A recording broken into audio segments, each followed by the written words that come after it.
It is that time of the year. Nope, it's not Christmas yet, but it's time for Giro d'Italia in Season 2 of our Lotto career mode. In the previous episode, we tackle Ardennes and we leave with a victory in Amstel Gold Race. But with that, the Spring Classics chapter is over. Today, though, is all about Giro d'Italia, and it's the first time we're going into a Grand Tour with GC ambitions. Our team is led by our young star Jarno Widar, who have struggled a lot in the 1 week stage races so far. He's got great climbing stat, but that flat stat being 67 hurts him a lot. Can he do it in one of the biggest races, one of the most dramatic races in the cycling calendar? Giro d'Italia, well, that's our aim today. He'll be supported by Pau Marti, Simone Gualdi and the youngster Milan Doni in the Italian roads. As for sprint, Stefan de Schuitenaar is going to lead us, and we've also got some good flat domestiques such as Brent van Moor and Milan Menten. It is the 2022 variant of the Giro d'Italia starting in Hungary. First stage is an uphill finish with a 5-kilometer climb in the end, and then in stage 2 we have a 9.5-kilometer time trial. The first mountain stage is in Sicily, the mythical Etna climb, but one of the hardest mountain stages come at the end of the first week in day 9, Blockhaus. It is a very difficult parcours ending with a time trial in Verona. But now the main point, who are the favorites? Well, I look at the start list and this is where I get excited a little bit.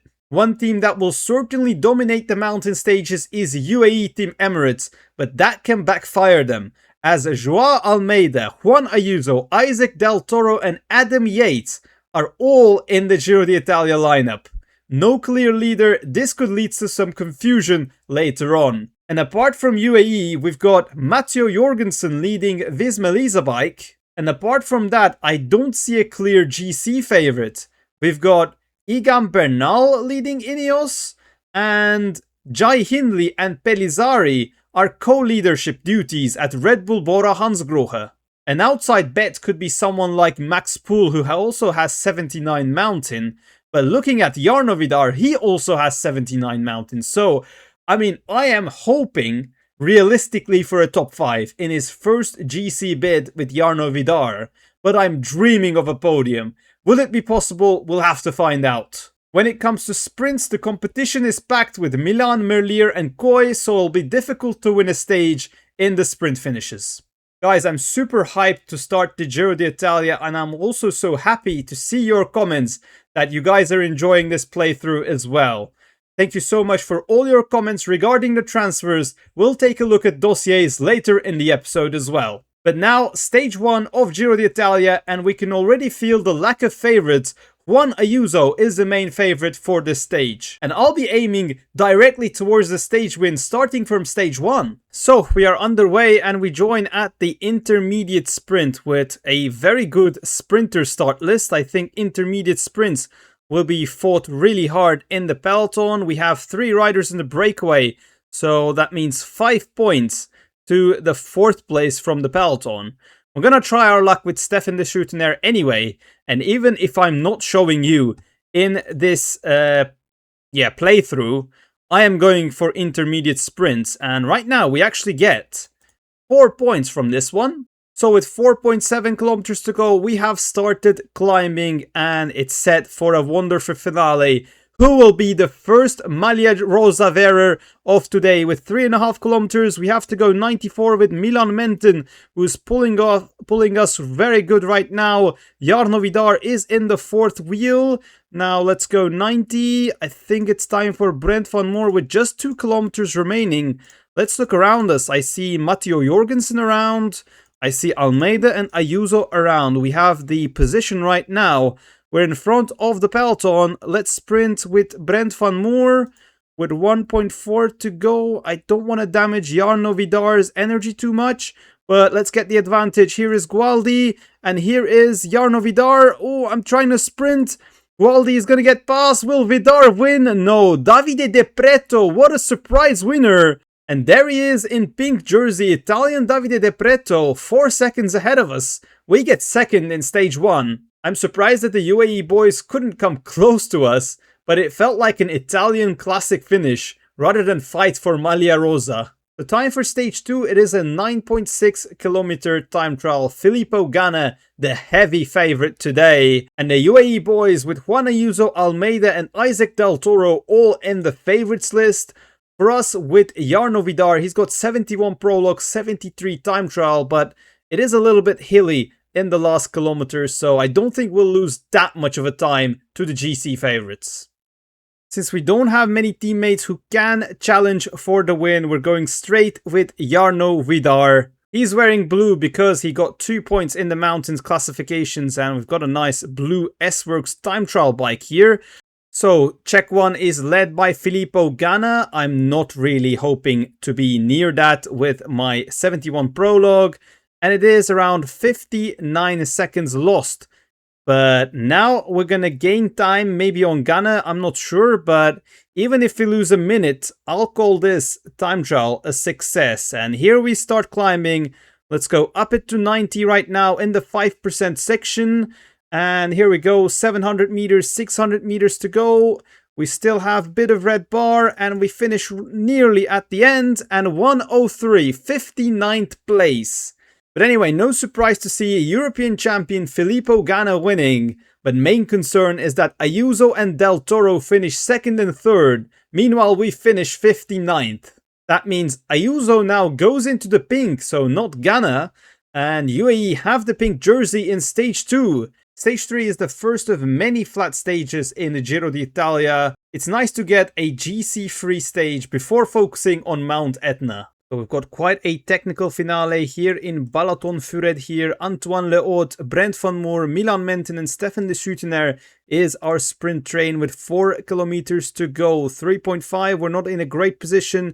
Here goes Brent van Moer on the left-hand side, and Stefan de Sutener gets blocked a little bit. But with 2.3 kilometers to go, we're still in the fight here with Brent van Moer.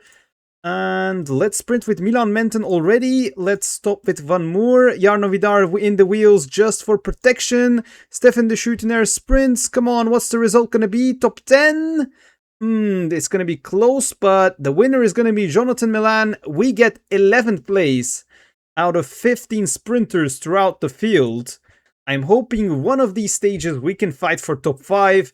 But in general, the points classification is going to be very difficult. Jonathan Milan already has 62 points, and that's not our focus. We're also going to lose the blue jersey in stage 4 now, but we've got much important duties here. It is time for Mount Etna. 165 kilometers, last 40 kilometers climbing the volcano that is Mount Etna. And looking at the favorites, Jarno Widar is top favorite with João Almeida and Sepp Kuss. Well, on paper that is, but can we actually fight with them?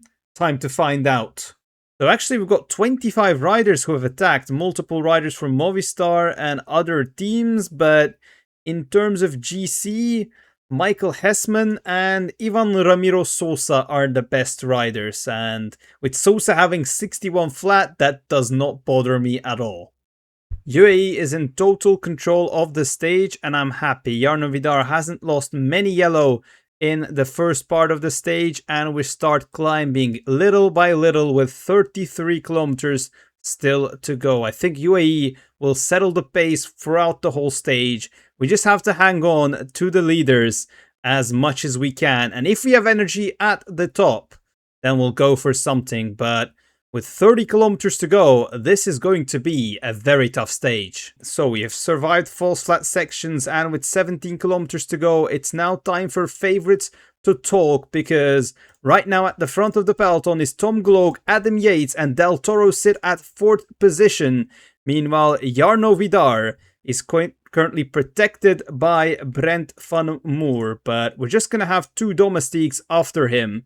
And yeah, this is going to be an extremely difficult stage. Looking at our energy with 15 kilometers to go. How does Jarno feel? We'll have to find out. So with 13 kilometers, I have to save a bit of energy here, because if I go at this tempo, then I will drop with 10 kilometers to go. And right now, we're not in a favorable position here.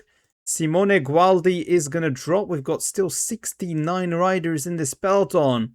What's going to happen? 10 kilometers still to go. Here we are at one of the steeper sections with 15% right now.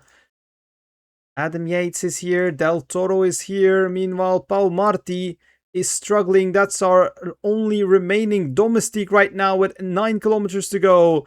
Come on, Jarno. Try to hang on to this peloton because you can't drop this early, man. Come on, come on, come on. Here goes nothing. That's the first attack by Jorgensen and Ayuso react. Ayuso react. We don't have many teammates. There is Pellizzari. Let's wait because I want to follow them, but with 6 kilometers to go, I don't think I can. And right now, I'm just sitting here and everyone's looking at each other.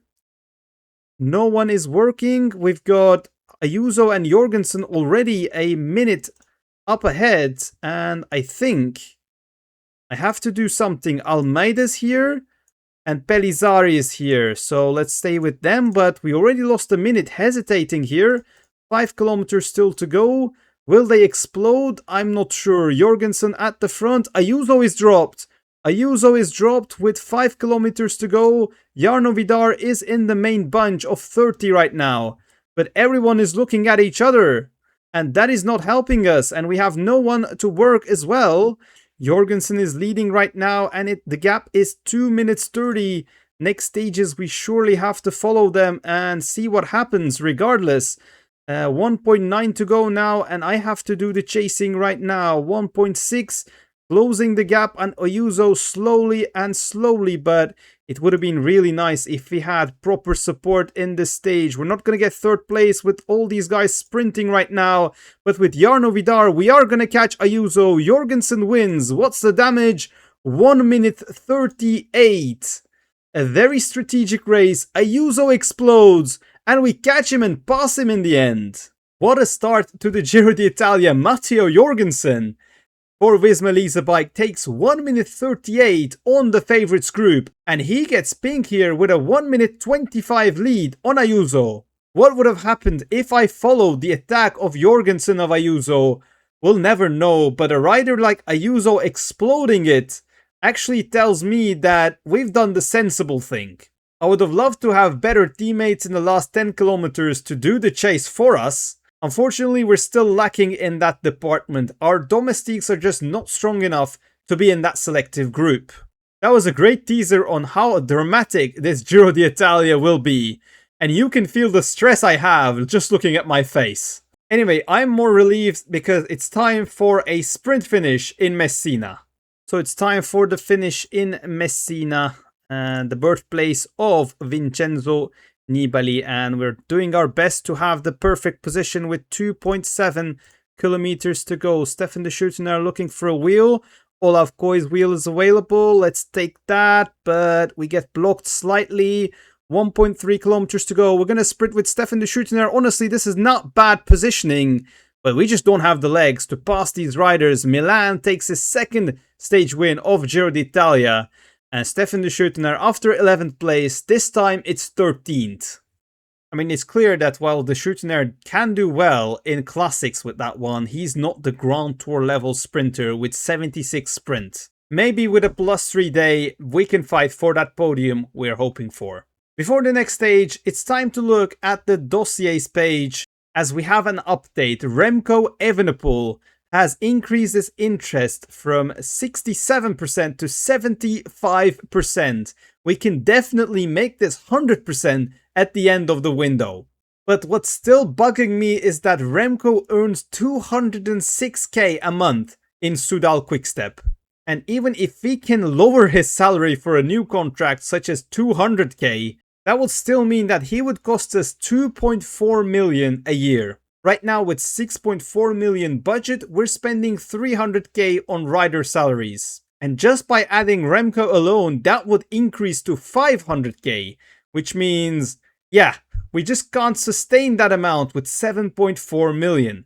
In conclusion, while it's still doable, I don't think it is sustainable to sign Remco Evenepoel in Season 3. We know how great of a rider he is, but his salary demands are just too high for a team like us. So I'm going to close the dossier with Remco Evenepoel, and now I've got 23 points to spend on your suggestions. Some riders you've mentioned, like the Rex brothers, well, I assume they're brothers, and Junior Lecerf, they already have 100% interest, so I don't have to open dossiers with them. but I'm going to focus on the riders that you have mentioned that are not 100%. Thibaut Nice is one of them. He's got 80 hill, 80 acceleration, perfect for the Ardennes Classics. And with a Belgian rider with those kind of stats, we'll definitely try to sign him for next year. I'm gonna open dossiers with him. And for our Cobbles team, the most popular answers were Florian Vermeersch and Jasper Stuyven, both on 9 points. And with Stuyven's agent being a very annoying with the dossier points, I'm just gonna open with Florian Vermeersch for now. And with 5 points remaining, I'm going to invest in someone that has a lower interest so we can up that throughout this dossier period, and one of those riders is Christophe Laporte, which you guys have mentioned. He's insanely experienced in Northern Classics and Grand Tours and would be a perfect addition with his 76 cobbles, 77 flat and 75 hill. In any case, it's a great luxury domestique addition, so I'm gonna open dossiers with him. So this is our current situation right now. We've removed Remco but added 3 new riders. These are mostly driven by your suggestions down in the comments. I'm also looking at the talent pool myself, and I can already see riders like Aaron Dox, Ramses de Bruyne, some of the talent Belgium is producing. But we've still got time until August to worry about decision making, so let's confirm the dossiers and move back to Giro d'Italia. And we continue with another flat stage ending in Scalea. So today Stefan de Schuitener is feeling much better than he was in the previous stages, so we're trying our best to give him the best lead out possible. We're in the middle of the road right now with Antoine Lehaut. Stefan de Schuitener is in okay position with 4 kilometers to go. Let's use the energy gel. It's now time for Brent van Moor to continue this. Yep, we found some space. We found some space with Brent van Moor with 2.8 to go. We have 3 riders right now. Shall we sprint? I think we should sprint now. There goes Milan Menton. We're going to go early. We're going to go really early, but we're going to take a gamble. Stefan de Schuitener sprints. Stefan de Schuitener tries to go for glory, but no, that's way too early. We've wasted that one, but I wanted to try something different. It didn't work out. It's going to be outside top 10 again. 13th. So 11th, 13th and 13th are our 3 sprint results. Sprints are challenging in PCM, and I'm definitely feeling it. But honestly, no complaints. I just have to be better myself. So the quicker we move, the better, and stage 7 is a very interesting medium mountain stage. A lot of climbing in the middle. Monte Cirino looks really steep, and Grande di Viggiano as well. Like, that is steep gradients. Will the stage go to the breakaway or will UAE control it, because they have to put pressure on Jorgensen now. And with many riders in the favorites, they can do that, so we gotta watch out on UAE's strategy and try to capitalize. A lot of attacks starting the day, but no one of UAE or Visma leaves a bike.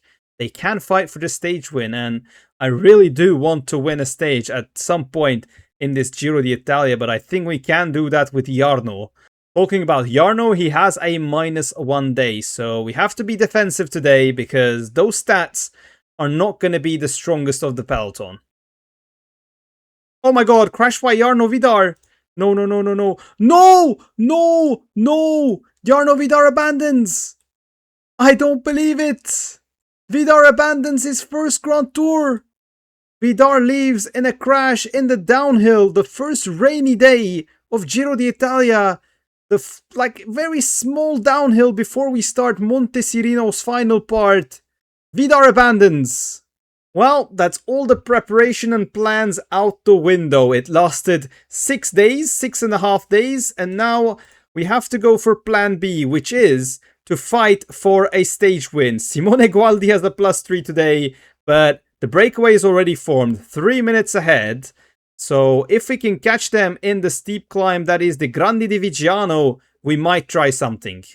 And we're going to do a duo attack with Toni and Gualdi. The peloton does not respond. Milan is one of those riders trying to chase us because there's a sprint in 3 kilometers. Well, sure.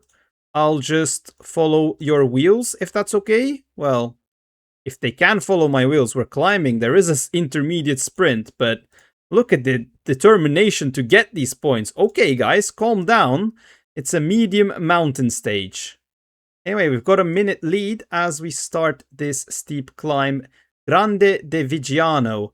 And Milan Doni has done a great job. Now we are going to attack and try to bridge to the breakaway. I think we can do. This is a very steep climb. And that was quite easy to bridge, and Tesfazion and Woods are struggling. We are here with Davide De Preto, the stage winner of the first stage. We've got 3 minutes to the peloton. And we're much stronger than Davide as well. I don't really want to drop him because we need him towards the second part of the stage, but the gap to the peloton is just 3 minutes. So with Simone Gualdi, we're going to get 18 points, but I think Pau Marti is our best bet of winning KOM. Anyways, we're going to wait for De Preto in this downhill, and then we'll try to fight for the stage win. So we start the penultimate climb, and the gap is just 1 minute 46 to the peloton. We have to go all in this climb and hope that the peloton does not chase us. We have dropped De Preto, who has been a nice help between the top 2 climbs, but it looks unlikely that we're going to win the stage. Here in Potenza climb, Gualdi is going to be caught in this very dramatic day of Giro d'Italia. One of the main GC favorites, Jarno Widar, crashing out. And now it's time to fight for the stage win. Pau Marti is going to be our man. He's got 68 sprint. I don't think he can do a miracle in these conditions, but we're going to try it anyway. It is quite a steep finish. I'm trying to take the wheel of Gregoire here, but I don't have the red bar to sprint myself. Last 500 meters, Pau Marti tries to finish in the top 10. Pink jersey Jorgensen gets the bony seconds and wins the stage, with Bart Lemon getting 3rd place.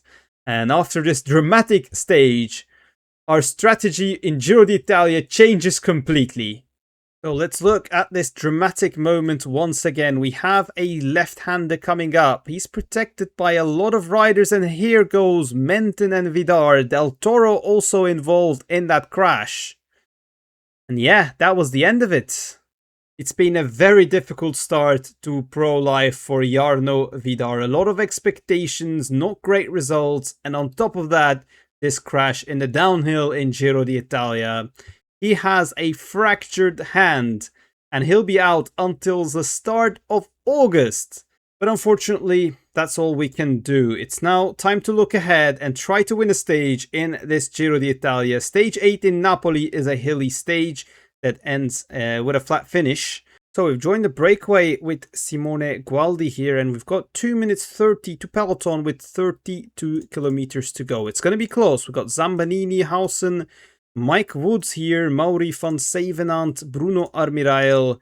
With Simone Gualdi, we've got the sprint, so we are okay for a sprint finish.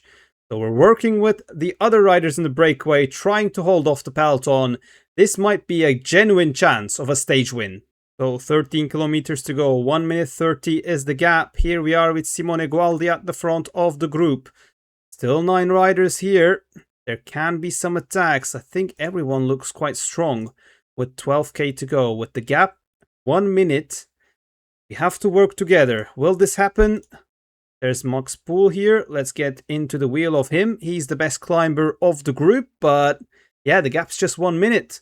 This is going to be an insanely close finish with 10 kilometers to go, and climbs are completed. Let's use the energy gel with Simone Gualdi, and we'll try to win the sprint. Come on, Simone.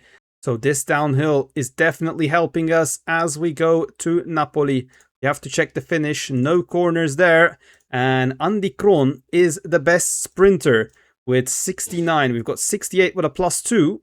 So we're also feeling good. Brent Van Moor right now is just looking at the wheels. We shouldn't miss the attack. We shouldn't miss any attack. And there goes Poole.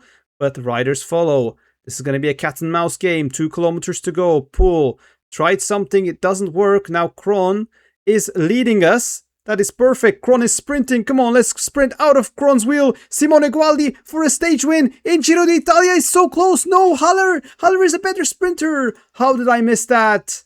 Haller is a better sprinter and he beats us in the sprint. Simone Gualdi gets second. And stage 9 would have been a crucial stage if we had Jarno Widar in the team. But good news is that both Gualdi and Marti are in the fitness peak. So looking at the standings, Davide De Preto, he has 70 mountain and he has 53 points. Matteo Jorgensen, the pink jersey, have 51 points, mainly accumulated in the Etna stage. Tesfazion, who has 73 mountain, have 50. And Simone Gualdi with 72 mountain have 27. This is very beatable competition here. Whether we go for Milan Doni with 75, well, I shouldn't talk. I should just sprint right now because there's 1.3 kilometers left. And there goes Brent van Moor leading us out right now. I think we should sprint with everyone. Let's do that. Come on, Gualdi. Come on, Doni. But it's a sprint, so we're not going to get many points. Let's stop with Brent van Moor. Did Gualdi get any points? I'm not sure. He got 2 points out of that one, but we're mainly looking at that first category later on. 5Ks to go to Lanciano. The gap is still 6 minutes with the peloton. That is quite hinting at a stage victory, but just slim, because the peloton can speed up at any point with the power UAE have got. I'm not thinking about that yet. I'm thinking about the points, and I have to come to the front with Doni if I want to get the full maximum.